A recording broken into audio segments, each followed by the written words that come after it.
So now that we've got the beat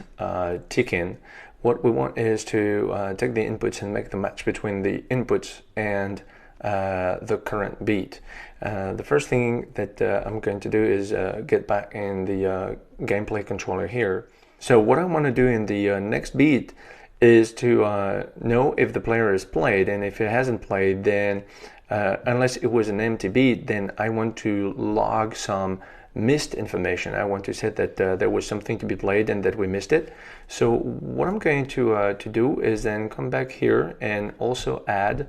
right before the completed, I'm also going to add another boolean that I'm going to call played, and like this. And now with this, I'm going to say that if not played, like this, and I'm also going to say track, and there I'm going to go get the beats, and there I'm going to pass the current beat, so the one that we were supposed to trigger does not equal -1, which is the value that we have assigned the empty beats. Then I want to log some information that says that we have missed. What I'm going to do here is then say debug log, and in the debug log I'm going to use the string format method, in which I'm going to pass here a keyword like this, and I'm going to say missed, just to say which bit was missed. And there I'm going to pass it the track, the beats, and current, so that we know if we missed a left and a right, or an up, down, and so on. And so like this, and then now I also want to say that played equals false, like this, and I meant to put it this way. And so now that I've got this played Boolean information, I'm going to use it to filter in the update, so that I make sure that we cannot play twice within the same beat. And so to do this, I'm simply going to say if played, like this, or completed, then I simply want to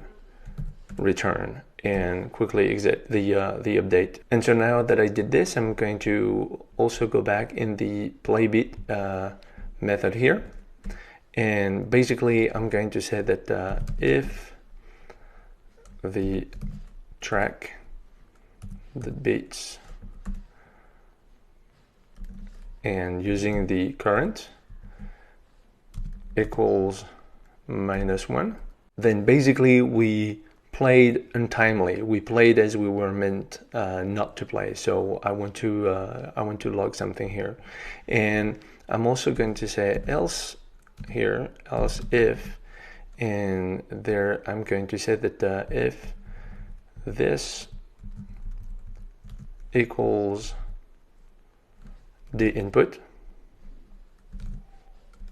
then we played the right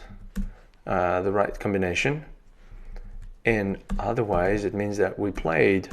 but we played the wrong combination. And so I'm simply going to take this here, and I'm simply going to copy paste it like this and like that, and I'm going to use it here,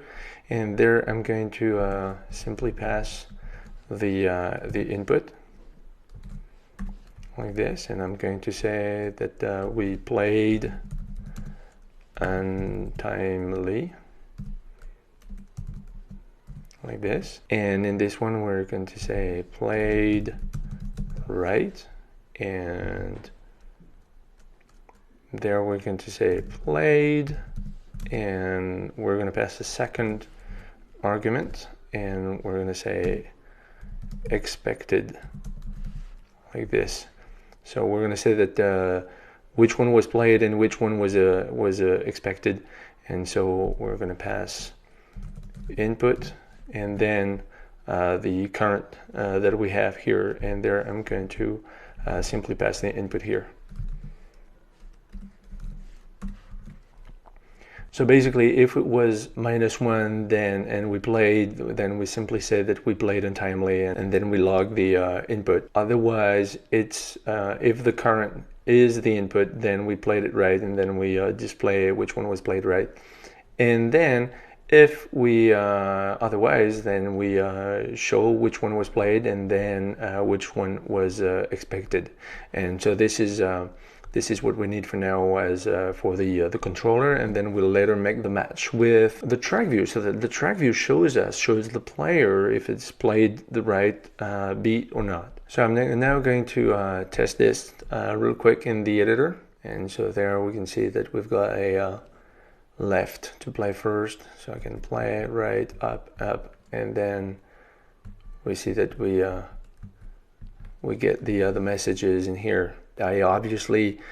missed a lot simply because the track view is not playing at the proper speed. If you remember well, we had the track view to play here at an arbitrary speed, so the gameplay controller and the track view are actually not quite synced, and this is what we're going to be working on in the next video.